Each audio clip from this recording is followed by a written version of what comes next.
KTV ವೀಕ್ಷಕರಿಗೆ ನಮಸ್ಕಾರಗಳು. Digital ವಂಚನೆ, ಗ್ರಾಹಕರಿಗೆ ಎಚ್ಚರಿಕೆ. ಆರ್ಥಿಕ ಸಾಕ್ಷರತಾ ಸಪ್ತಾಹ, ಸುರಕ್ಷಿತ ಬ್ಯಾಂಕಿಂಗ್ ನಿಯಮ ಪಾಲಿಸಲು ಬ್ಯಾಂಕ್ ಅಧಿಕಾರಿಗಳ ಸಲಹೆ. ಮುಖ್ಯಾಂಶಗಳು: ಅನಾಮಧೇಯರಿಗೆ ಬ್ಯಾಂಕ್ ಖಾತೆಯ ಮಾಹಿತಿ ನೀಡಬೇಡಿ.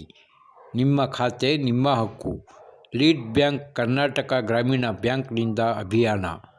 ಮನಿ ಮ್ಯೂಲ್ ಬಗ್ಗೆ ಎಚ್ಚರಿಕೆ.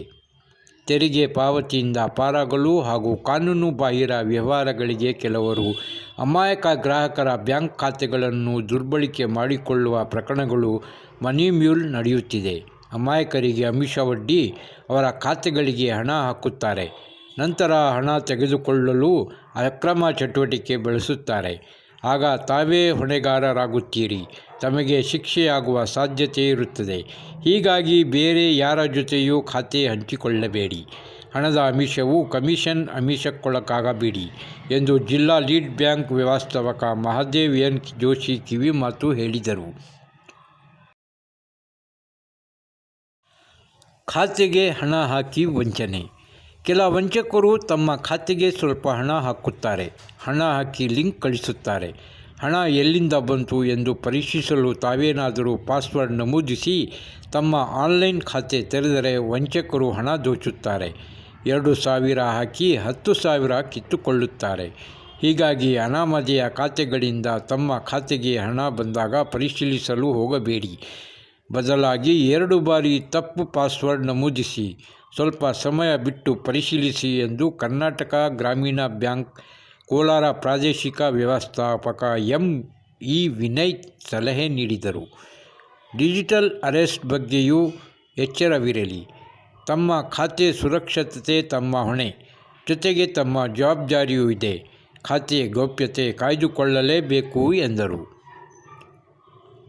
ಭಾರತೀಯ ರಿಸರ್ವ್ ಬ್ಯಾಂಕ್ ನಿರ್ದೇಶನದಂತೆ ಫೆಬ್ರವರಿ 9ರಿಂದ 13ರವರೆಗೆ ಜಿಲ್ಲೆಯಾದ್ಯಂತ ಆರ್ಥಿಕ ಸಾಕ್ಷರತಾ ಸಪ್ತಾಹ ಹಮ್ಮಿಕೊಂಡಿದ್ದು, ಕರ್ನಾಟಕ ಗ್ರಾಮೀಣ ಬ್ಯಾಂಕ್ ಹಾಗೂ ಜಿಲ್ಲಾ ಲೀಡ್ ಬ್ಯಾಂಕ್ನಿಂದ ಈ ಕಾರ್ಯಕ್ರಮಕ್ಕೆ ಅಧಿಕಾರಿಗಳು ತಾಲೂಕಿನ ನರಸಾಪುರ ಶಾಖೆಯಿಂದ ಗ್ರಾಮ ಪಂಚಾಯಿತಿ ಕಚೇರಿಯಲ್ಲಿ ಸೋಮವಾರ ಚಾಲನೆ ನೀಡಿದರು. ಕರ್ನಾಟಕ ಗ್ರಾಮೀಣ ಬ್ಯಾಂಕ್ ಕೋಲಾರ ಪ್ರಾದೇಶಿಕ ವ್ಯವಸ್ಥಾಪಕ ಎಂ.ಇ. ವಿನಯ್ ಮಾತನಾಡಿ, ಹಳ್ಳಿಗರು ಅಮಾಯಕರನ್ನು OTP ಕೇಳಿ ಹಣ ಲಪಟಾಯಿಸುವ ಪ್ರಕರಣಗಳು ಹೆಚ್ಚುತ್ತಿವೆ. ಯಾರಿಗೂ OTP ಹೇಳಬೇಡಿ. ಬ್ಯಾಂಕ್ನವರು ಯಾವುದೇ OTP ಕೇಳಲ್ಲ. ಏನಾದರೂ ಸಮಸ್ಯೆ ಇದ್ದರೆ ತಾವೇ ಬ್ಯಾಂಕ್ಗೆ ಕರೆದು ಮಾಹಿತಿ ಪಡೆಯುತ್ತೇವೆ. ತಮ್ಮ ವಾಟ್ಸಪ್, SMS, ಇಮೇಲ್ಗೆ ಬರುವ ಅಪರಿಚಿತ ಲಿಂಕ್ಗಳನ್ನು ತೆರೆಯಬೇಡಿ. ಅಪರಿಚಿತ ಕರೆಗಳ ಬಗ್ಗೆಯೂ ಎಚ್ಚರವಿರಲಿ. ನಿಮ್ಮ ಖಾತೆ ನಿಮ್ಮ ಹಕ್ಕು. ಅನಾಮಧೇಯರಿಗೆ ಯಾವುದೇ ಮಾಹಿತಿ ನೀಡಬೇಡಿ ಎಂದರು. ಬ್ಯಾಂಕ್ ಸಾಲ ವಿಚಾರದಲ್ಲಿ ಶ್ಯೂರಿಟಿ ಅಂದರೆ ಜಾಮೀನು ನೀಡುವಾಗ ಎಚ್ಚರಿಕೆಯಿಂದ ಇರಿ. ಸಾಲ ಪಡೆದ ಮೃತಪಟ್ಟರೆ ಕಾನೂನು ಪ್ರಕಾರ ಶ್ಯೂರಿಟಿ ಹಾಕಿದವರೇ ಜವಾಬ್ದಾರಿ ಹಾಕುತ್ತಾರೆ. ನಿಪಿಲ್ ಸ್ಕೋರ್ ಕಡಿಮೆ ಆದರೆ ಮುಂದೆ ಸಾಲ ಸಿಗಲ್ಲ. ಈಗ ರೈತರಿಗೂ ಸಿಬಿಲ್ ಬಂದಿದೆ. ಸಾಲಗಾರನ ಗುಣಮಟ್ಟ ಪರೀಕ್ಷಿಸಲು ನಿಪಿಲ್ ಸ್ಕೋರ್ ಎಂದು ಇರುತ್ತದೆ ಎಂದು ಹೇಳಿದರು. ಲೀಡ್ ಬ್ಯಾಂಕ್ ವ್ಯವಸ್ಥಾಪಕ ಮಹಾದೇವ್ ಜೋಶಿ ಮಾತನಾಡಿ, ಸುರಕ್ಷಿತ ಬ್ಯಾಂಕಿಂಗ್ ಉದ್ದೇಶಕ್ಕೆ KYC ನೋ ಯುವರ್ ಕಸ್ಟಮರ್ ದಾಖಲೆ ನೀಡಿ ನವೀಕರಿಸಿಕೊಂಡು ತಮ್ಮ ಖಾತೆಗಳನ್ನು ಚಾಲ್ತಿಯಲ್ಲಿ ಇಟ್ಟುಕೊಳ್ಳಿ. CKYCಯಲ್ಲೂ ನೋಂದಣಿ ಮಾಡಿಕೊಳ್ಳಬಹುದು. KYCಗೆ ಸಂಬಂಧಿಸಿದ ದಾಖಲೆಗಳನ್ನು ಕಾಲಕಾಲಕ್ಕೆ ಬ್ಯಾಂಕ್ಗೆ ಕೊಡಬೇಕು ಎಂದರು. ಕರ್ನಾಟಕ ಗ್ರಾಮೀಣ ಬ್ಯಾಂಕ್ ನರಸಾಪುರ ಶಾಖೆ ವ್ಯವಸ್ಥಾಪಕ ದ್ವಾರಕನಾಥ್ ಮಾತನಾಡಿ, ಹಣಕಾಸು ವಿಚಾರದಲ್ಲಿ ಗ್ರಾಹಕರು ಎಚ್ಚರಿಕೆಯಿಂದ ವ್ಯವಹರಿಸಬೇಕು. ಕೆಲವರು ವಂಚಿಸಲು ಕಾಯುತ್ತಿರುತ್ತಾರೆ. ಆನ್ಲೈನ್ ವಂಚನೆಗಳ ಸಂಬಂಧ ಗೋಲ್ಡನ್ ಅವರ್ನೊಳಗೆ ಸೈಬರ್ ಕ್ರೈಮ್ 1930 ಸಂಖ್ಯೆಗೆ ಕರೆ ಮಾಡಿದರೆ ಖಾತೆಯಿಂದ ವಂಚಕರ ಪಾಲಾದ ಹಣ ವಾಪಸ್ ಬರುವ ಸಾಧ್ಯತೆಗಳು ಇರುತ್ತವೆ ಎಂದು ತಿಳಿಸಿದರು. ಸಾಮಾಜಿಕ ಭದ್ರತಾ ಯೋಜನೆಗಳಾದ PMJJBY, PMSBY, APY, PMJDY ಬಗ್ಗೆ ಮಾಹಿತಿ ನೀಡಿದರು. ತಮ್ಮ ಶಾಖೆ ವ್ಯಾಪ್ತಿಯಲ್ಲಿ ಕಳೆದ 2.5 ತಿಂಗಳಲ್ಲಿ 3 ಮೃತಪಟ್ಟಿದ್ದು ಕ್ರೈಮ್ ಸೆಟ್ಸ್ ಆಗಿದೆ ಎಂದರು.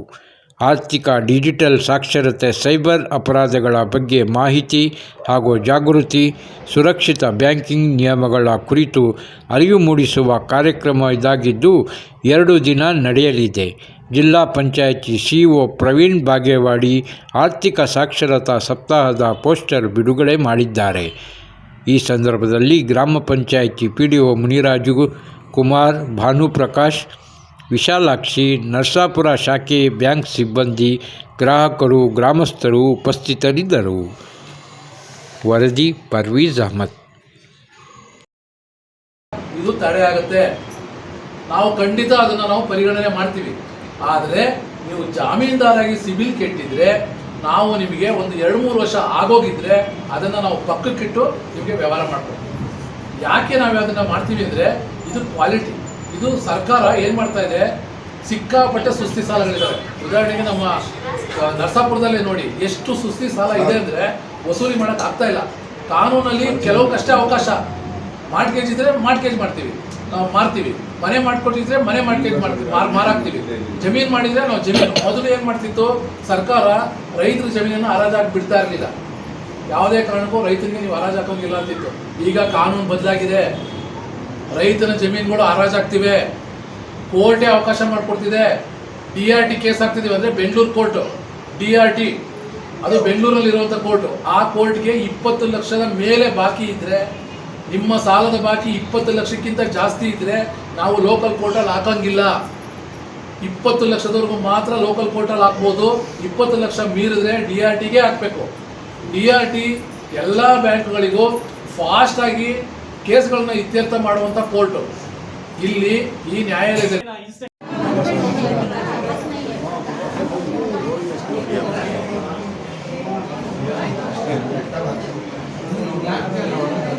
ಎಲ್ರಿಗೂ ನಮಸ್ಕಾರ.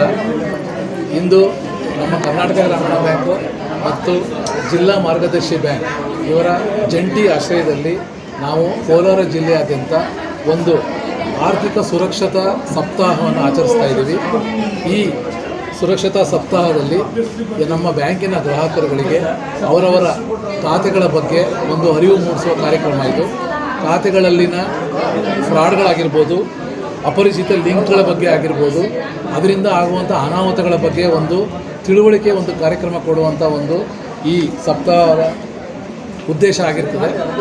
ಅಂತೂ ಇಂದು ನಮ್ಮ ನರಸಾಪುರ ಶಾಖೆ ವತಿಯಿಂದ ನರಸಾಪುರದಲ್ಲಿ ನಾವು ಒಂದು ಸಾರ್ವಜನಿಕ ಕಾರ್ಯಕ್ರಮವನ್ನು ಏರ್ಪಡಿಸಿದ್ದೇವೆ.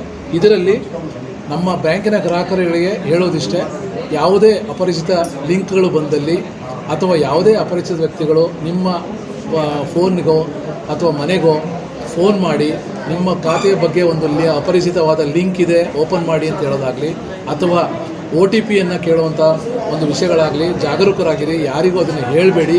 ನಿಮ್ಮ ಖಾತೆಗಳಿಗೆ ಯಾವುದಾದ್ರು ಅನಾಮಧೇಯ ಒಂದು ಹಣ ಬಂದಲ್ಲಿ ದಯವಿಟ್ಟು ಕುತೂಹಲದಿಂದ ನಿಮ್ಮ ಖಾತೆಯನ್ನು ಸಡನ್ನಾಗಿ ಓಪನ್ ಮಾಡಬೇಡಿ. ಆ ಥರ ಓಪನ್ ಮಾಡಬೇಕು, ಅದನ್ನು ಓಪನ್ ಮಾಡಿ ನೋಡಬೇಕು ಅನ್ನೋದಿದ್ದರೆ ದಯವಿಟ್ಟು ಒಂದು ಸರಿ ರಾಂಗ್ ಪಿನ್ ಹಾಕಿ ನೆಕ್ಸ್ಟು ನಿಮ್ಮದು ಒಂದು ರೈಟ್ ಪಿನ್ ಹಾಕಿದ್ರೆ ಯಾವುದೇ ಒಬ್ಬ ಫ್ರಾಡ್ ಮಾಡುವಂಥ ವ್ಯಕ್ತಿ ಕಳಿಸಿರುವಂಥ ಲಿಂಕು ಆವಾಗ ಕ್ಯಾನ್ಸಲ್ ಆಗ್ತದೆ, ನಿಮ್ಮ ಹಣ ಸುರಕ್ಷಿತವಾಗಿರ್ತದೆ. ಸೊ ಇಂಥ ಅರಿವು ಮೂಡಿಸುವ ಕಾರ್ಯಕ್ರಮವನ್ನು ನಾವು ನಮ್ಮ ಗ್ರಾಹಕರಿಗೆ ಹೇಳ್ತಾ ಇದ್ದೀವಿ. ಇದರ ಮುಂದುವರಿದು ಇನ್ನೊಂದು ರೀತಿಯಂಥ ಫ್ರಾಡ್ ಇದೆ. ಏನಂದರೆ, ನಮ್ಮ ಗ್ರಾಹಕರ ಖಾತೆಗಳನ್ನು ಯಾರೋ ಅಪರಿಚಿತರೋ ಅಥವಾ ಪರಿಚಿತರೋ ಒಂದು ಬಂದು ನಿಮ್ಮ ಖಾತೆಗಳಲ್ಲಿ ನಾನು ವ್ಯವಹಾರ ಮಾಡ್ತೀನಿ, ನನ್ನ ವ್ಯವಹಾರಗಳಿಗೆ ಹಾಕಿದಂಥ ಅಮೌಂಟನ್ನು ನಾನು ಹಾಕಿ ತಗೋತೀನಿ ಅಷ್ಟೇ, ಅದಕ್ಕೆ ಪ್ರತಿಫಲವಾಗಿ ನಿಮಗೊಂದಿಷ್ಟು ಕಮಿಷನ್ ರೂಪದಲ್ಲೋ ಅಥವಾ ಒಂದು ಹಣದ ರೂಪದಲ್ಲೋ ನಿಮ್ಗೆ 2,000 3,000 ಕಮಿಷನ್ ಕೊಡ್ತೀನಿ ಅಂತೇಳಿ ಆಮಿಷ ತೋರಿಸಿ ಅವರ ಖಾತೆಗಳನ್ನು ದುರುಪಯೋಗ ಪಡಿಸ್ಕೊತಾ ಇದ್ದಾರೆ. ಇವರ ಖಾತೆಗಳಲ್ಲಿ ಆಗುವಂಥ ಎಲ್ಲ ವ್ಯವಹಾರಗಳಿಗೆ ಖಾತೆದಾರನೇ ಹೊಣೆಗಾರರಾಗಿರ್ತಾನೆ. ನಾಳೆ ದಿವಸ ಯಾವುದೋ ಒಂದು ದೇಶದ್ರೋಹಿ ಚಟುವಟಿಕೆ ಆಗಿರ್ಬೋದು ಅಥವಾ ಸಮಾಜಘಾತಕ ಒಂದು ಚಟುವಟಿಕೆಗಳಲ್ಲಿ ನಿಮ್ಮ ಖಾತೆಯಲ್ಲಿನ ಹಣ ವ್ಯವಹಾರ ಆದರೆ ನೀವು ನೇರವಾಗಿ ಹೊಣೆಗಾರರಾಗ್ತೀರಿ ಅನ್ನುವ ವಿಷಯವನ್ನು ನಾವು ಇಂದು ಎಲ್ಲ ನಮ್ಮ ಗ್ರಾಹಕರಿಗೆ ತಿಳಿಸಿದ್ದೇವೆ. ಇದು ಈ ಜಿಲ್ಲೆಯಾದ್ಯಂತ ಈ ವಾರ ಪೂರ್ತಿ ಇರ್ತದೆ. 9ನೇ ತಾರೀಕಿಂದ 13ನೇ ತಾರೀಕುವರೆಗೂ ಇರ್ತದೆ. ನಾವು ಎಲ್ಲ ಕೇಂದ್ರಗಳಲ್ಲೂ ಕೂಡ ಈ ಅರಿವು ಮೂಡಿಸೋ ಕಾರ್ಯಕ್ರಮವನ್ನು ನಮ್ಮ ಬ್ಯಾಂಕಿನಿಂದ ಮತ್ತು ಜಿಲ್ಲಾ ಮಾರ್ಗದರ್ಶಿ ಬ್ಯಾಂಕ್ ವತಿಯಿಂದ ಏರ್ಪಾಡು ಮಾಡ್ತಾಯಿದ್ದೀವಿ. ದಯವಿಟ್ಟು ಎಲ್ಲರೂ ಗ್ರಾಹಕರು ಈ ಕಾರ್ಯಕ್ರಮದ ಸದುಪಯೋಗ ಪಡಿಸ್ಕೋಬೇಕು ಅಂತ ತಮ್ಮಲ್ಲಿ ಕಳಕಳಿಯ ಪ್ರಾರ್ಥನೆ. Thank you. ನಮಸ್ಕಾರ. ನನ್ನ ಹೆಸರು ಮಹಾದೇವ್ ಜೋಶಿ ಅಂತ. ನಾನು ಲೀಡ್ ಬ್ಯಾಂಕ್ ಕೋಲಾರದಿಂದ ವ್ಯವಸ್ಥಾ ಅಧಿಕಾರಿಯಾಗಿ ಕೆಲಸ ಮಾಡ್ತಾಯಿದ್ದೀನಿ. ಈ ವಿನಯ್ ಸರ್ ಹೇಳಿದಂಗೆ ನಾವು